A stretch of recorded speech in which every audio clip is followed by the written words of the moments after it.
What's up, world? This is Copper Color Ty. Thanks for tuning in. Like, share, subscribe. Today's video, unhealthy foods and diseases Europeans brought to America. I'm going to emphasize on the foods brought here and the diseases and why we don't live as long. Let's go. What foods did the Europeans bring? Milk. Some schools have banned chocolate milk. Wonder why? Milk in the daily diet appeared to be linked to an increased risk of death in men and women. Too much milk can cause acne, digestive issues, increase your risk of developing certain cancers, obesity, heart disease, and type 2 diabetes.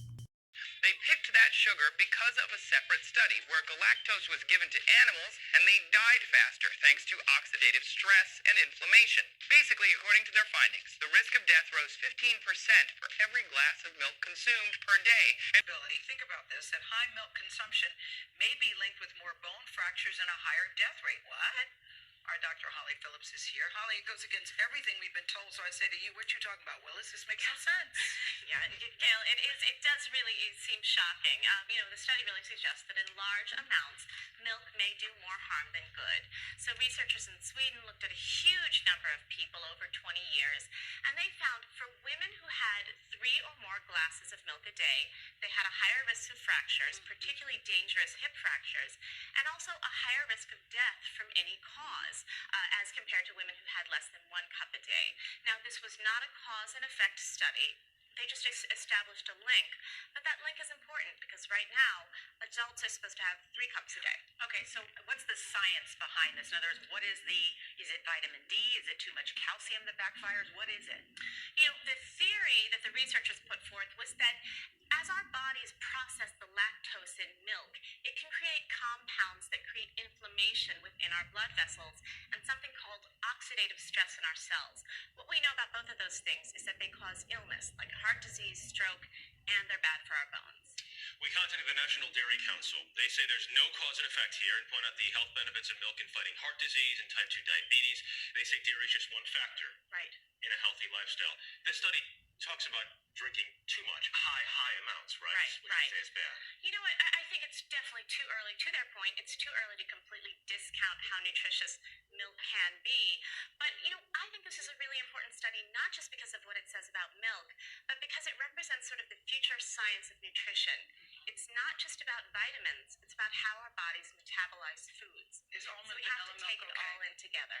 Is almond vanilla milk okay? Almond vanilla milk is great. You can get calcium from beans, nuts, leafy greens. It's not just all about cow's milk. Cheese. Cheese is loaded with artery clogging, saturated fat, cholesterol, rennet, and may contain pus from a cow's bladder infection. Most cows are pumped with hormones and antibiotics that make them produce more milk, which causes infections in the bladder. Many cheeses are manufactured using animal stomach enzyme called rennet. Rennet usually comes from the stomach lining of a slaughtered newborn calf or the fungus of genetically modified microorganisms. Butter.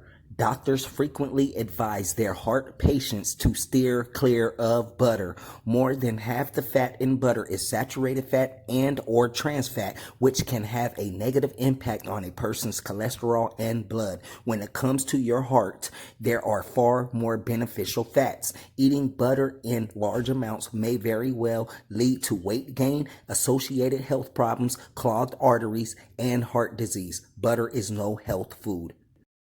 Bread. We've been taught over the past few years that anything whole grain is good for us. Guess what? Marketing tactic, money manipulation at its finest. From a nutrition standpoint, even whole wheat or whole grain bread is mostly without of any real nutrients. Bread is not recommended because we don't need it. Listen to your body. It will always tell you choose the vegetables and fruits instead. Pasta. Manufacturers will highlight the word whole grain or whole wheat, even though only a small percentage of the product may truly be 100% whole grain. Consumers may think veggie pasta varieties are healthy because it has vegetables. That's like saying if you put some strawberries on an ice cream or a tomato slice on a cheeseburger you've made, those meals healthy as well. Many carb-friendly pastas have been popular with diabetic patients. Whiskey. Whiskey is a drink that has very large percentage of alcohol in its structure. Because of the strong influence alcohol can have on our metabolism, blood, heart, and liver, large and regular intake of whiskey can cause stroke, serious injuries of heart muscle, and in some cases death. Governments claim they are fighting for better prevention, better control, better recovery methods, but yet they sell alcohol everywhere. Neighborhoods that are populated with majority of copper-colored melanated people, you can find alcohol on just about every corner, sold by foreigners of the land. Beer. Is drinking beer every day bad?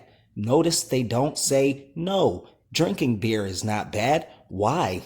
Because of course it's bad. They say, but don't drink more than 2 drinks per day. More than 2 drinks daily can increase the risk of overall death as well as dying from heart disease. Notice they also don't tell you once you drink the first beer, you will begin to increase these dangerous risks. Sugar. It's sweet. It's seductive. Is it deadly? Tonight, the dangers of sugar. I think that sugar is a main contributing factor. Serious new warnings from serious people. The more I learn about it, the more it scares me. Also tonight, what the sugar industry has tried to hide. Strategies that I thought the tobacco companies made up back in the 50s, actually some of those the sugar people had done even before that. Sugar can cause diabetes, shorten your lifespan, and weaken your immune system. Here's the line showing our sugar consumption for the last 50 years. Here's the number of people who've become overweight and obese. Now, look at this line. It's for cases of type 2 diabetes. And this one, diseases of the heart. Back in the 80s and 90s, we used to blame a lot of those problems on dietary fat. But then we started taking fat out of our foods. Did the incidence of disease go down? No. So that got a lot of doctors and nutritionists asking why. The answer, according to an increasingly vocal group, is sugar. Which was worse, the sugar or the fat? The sugar 1,000 times over. It's what sweetens the products and spikes the profits of some of the most powerful and familiar companies in the world. The food industry is one of the biggest manufacturers in North America, nearly $1 trillion in sales every year. And it couldn't do it without sugar. Sugar is one of the essential basic ingredients used in 99% of the processed foods out there. It's something that can drive a lot of taste in their products and a lot of appeal for consumers. So it's one of the basic building blocks. And make no mistake, the amount of sugar in our food is no accident. The food industry goes to great lengths to figure out what makes us crave a product, the exact combination of ingredients it calls the bliss point. A Harvard-trained mathematician, Moskowitz uses models to test people's reactions to different versions of a product. Once he's found the bliss point, the product hits the shelves. From soda pop to spaghetti sauce, his magic makes money. The fat's going down, the sugar's going up, and we're all getting sick. You use words. You use poison. You use toxic. Certainly I use those words, and I mean them. This is not hyperbole. This is the real deal. Everyone thinks that the bad effects of sugar are because sugar has empty calories. What I'm saying is, no, actually, there are lots of things that do have empty calories that are not necessarily poisons. Poisonous, he says, because of what too much sugar does in our body. Flour. A lot of food is made from white flour, and it all turns to glue in the intestines. It causes imbalance in your gut, raises blood sugar levels, causes inflammation in the gut, slows down metabolism, and impact your gut health. Sauces. Condiments, sauces, and ready-made sauces can contain a surprising amount of fat, sugar, and salt. Over time, consuming too much of these can damage your health. Dipping sauces can quickly make a healthy meal into a high-calorie, high-sodium meal with limited nutrition. Condiments at restaurants and fast food restaurants can harm your health. Some condiments at fast food restaurants are expired. Check the expiration date. Some don't have a date, so how can you ever know? What animals are not indigenous to America? What animals did they bring? Sheep, cows, goats, horses, pigs, chickens, wasps, and dogs. Our dog is the fox and coyote. Let's take a look at 3 of these animals and see how bad they are for you.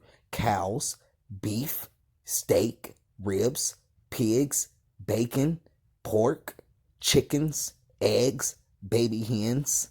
This is why many of our melanated people are only living to be between 60 and 90 years old. It has everything to do with our diet. All these European foods we are constantly consuming. I have grandparents that never drank or smoked a day in their life but died of cancer and diabetes. Why is that? Because of their diet.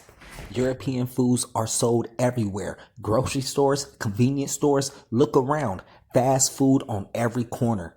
How long was the lifespan of our ancestors called the Anasazi, Amerindians, Aborigines, Indigenous ones, Children of the Most High, the Mound Builders? 100 to 150 years old because of their diet. What was the diet of our ancestors? Fish, bear, deer, elk, turkey, some game during the winter, but mainly plants as greens, fruits, and vegetables. Diseases European brought: cold, flu, which are COVID-19 symptoms, so you know who brought the COVID symptoms to America. The European. Measles, tuberculosis, smallpox, chickenpox, used as germ warfare, all sexual transmitted venereal diseases as STDs, and lice, just to name a few. Some diseases came with the importation of European animals. Did we have the diseases we have today? No, there was no form of disease until the European invasion in America. Many elders of Black America can still remember never being sick with colds or disease. It is not normal for people of America or Amerindians to be sickly.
Jangan